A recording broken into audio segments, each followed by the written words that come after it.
qiz uzatgan odam qiz tomon deydi bir pog'ona past turish kerak deydi. Bekorlarni yebsan.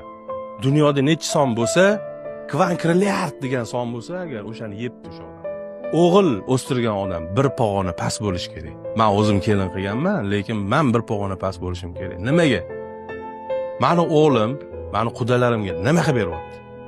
To'y hashamir katta tadbiri yoki bo'lmasa o'sha ayolini uyga olib tashlaganda birro ko'rinib qo'yadi. 4 ta nom bilan. To'g'rimi? U qizini berdi. Qaynotasining kiyimlari bormi, qaynonasining kiyimlari bormi?